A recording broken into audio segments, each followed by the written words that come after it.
అంత gender marriage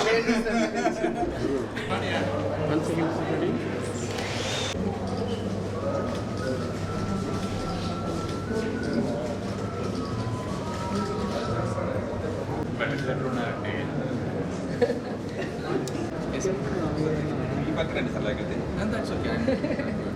okay so విజయవంతంగా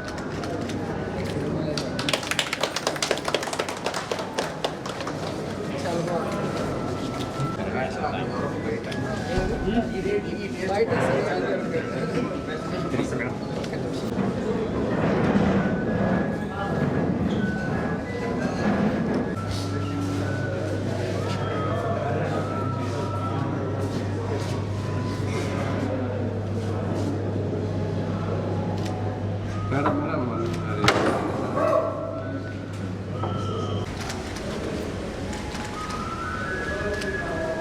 కచ్చండి madam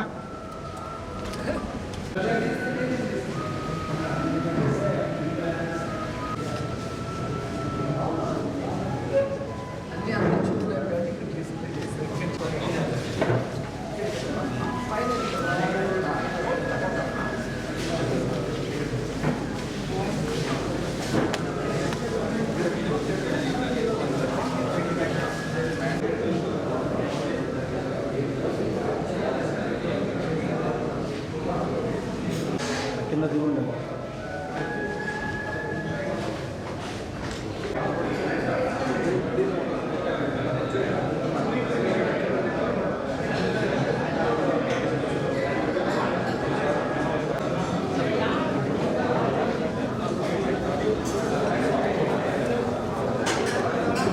నిజంగా ఈరోజు శుభదినం, చాలా సంతోషంగా ఉంది.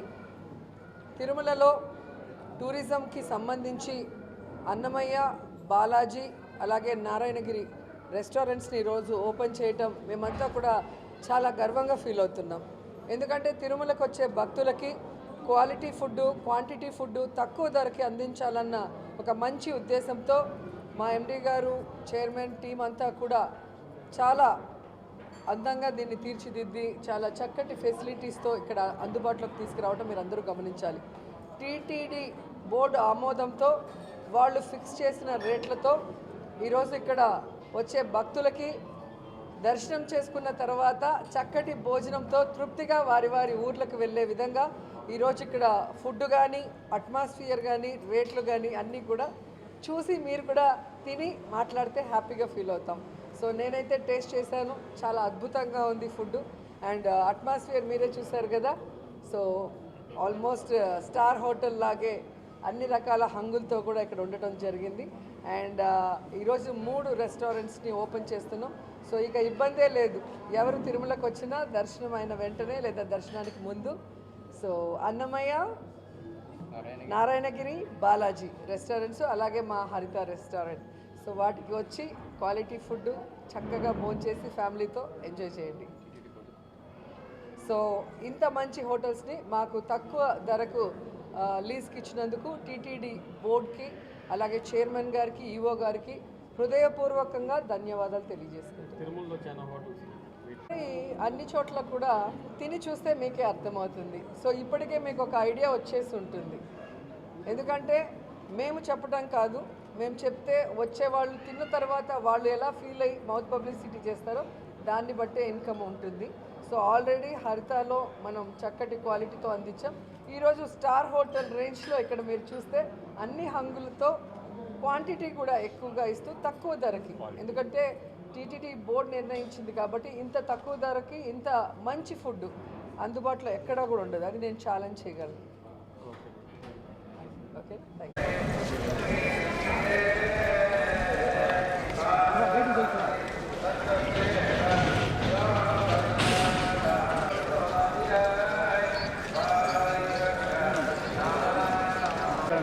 జనకే జరగండి బా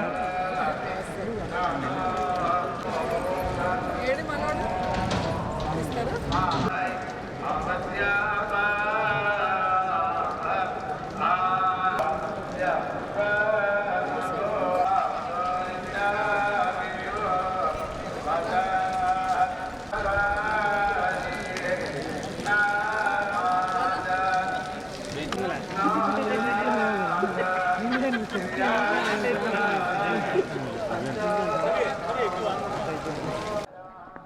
ఫోన్ ఏది ఫోన్ నిజాలు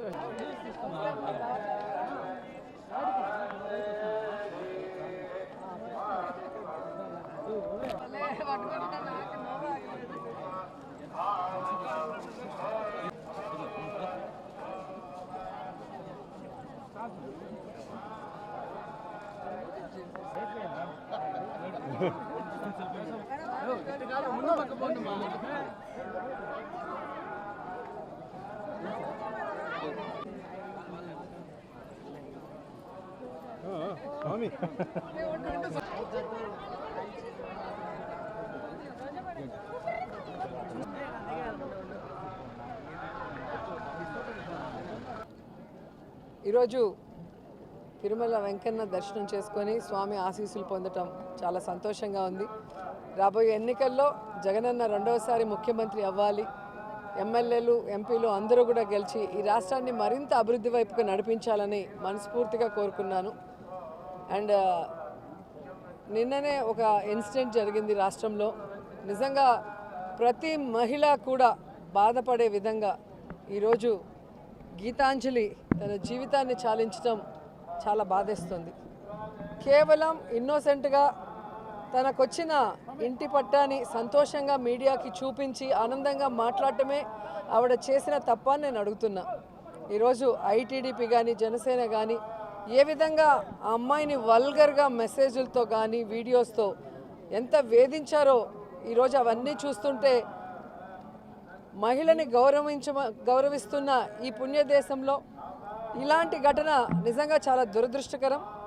ఎవరైతే ఈ కార్యక్రమం చేసి ఆ అమ్మాయి చావుకు కారణమయ్యారో వారందరికీ పనిష్మెంట్ ఇవ్వాలని భగవంతుడిని మనస్ఫూర్తిగా కోరుకున్నా.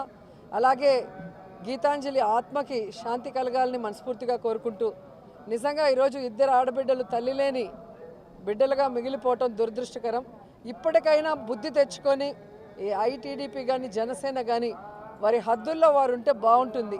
మహిళలు అంటే చులకనగా మాట్లాడటం, వల్గర్గా మెసేజ్లు పెట్టడం, చివరికి మనిషి ప్రాణాలు తీసుకునే స్థాయికి వాళ్ళని హ్యూమిలేట్ చేయడం కరెక్ట్ కాదని కూడా ఈ సందర్భంగా తెలియజేస్తూ, సో మహిళలందరూ కూడా దీని మీద గట్టిగా స్పందించాలి, ఒక నిర్ణయం కూడా తీసుకోవాలి. రాబోయే ఈ ఎన్నికల్లో మహిళల్ని చులకనగా చూసే, మహిళల్ని కేర్లెస్గా చూసే, మహిళల జీవితాల్ని నాశనం చేసే ఆ తెలుగుదేశం జనసేనని తరిమి కొట్టాలని కూడా కోరుకుంటున్నా. ఎమ్మెల్యేగా కూడా గెలవలేదు, ఒక వార్డు మెంబర్ కూడా గెలవనోడు, వాడు చెప్పే మాటలకు కూడా ఆన్సర్ ఎవరిని ఇస్తారా? వాళ్ళకి జగనన్నతో పోటీ చేసే దమ్ము ధైర్యం లేదని అర్థమైపోయింది. గెలవలేమన్న ఒక భయం పట్టుకుంది కాబట్టి ఎవరు దొరికినా వాళ్ళతో పొత్తు పెట్టుకొని వాళ్ళకి సీట్లు పంచుకునే స్థాయికి ఈరోజు వాళ్ళు దిగజారిపోయారు. సో జగనన్న దమ్మున్న నాయకుడు, ప్రజలకి మంచి చేసిన నాయకుడు, భగవంతుడి ఆశీస్సులతో ప్రజల ఆశీస్సులతో మళ్ళీ రెండవసారి ముఖ్యమంత్రి కాబోతున్నాడు. ఈ రాష్ట్రాన్ని మరింత అభివృద్ధి వైపుకి నడిపిస్తూ ప్రజలకి మరింత సంక్షేమాన్ని ఇస్తాడని కూడా నేను చెప్పగలను.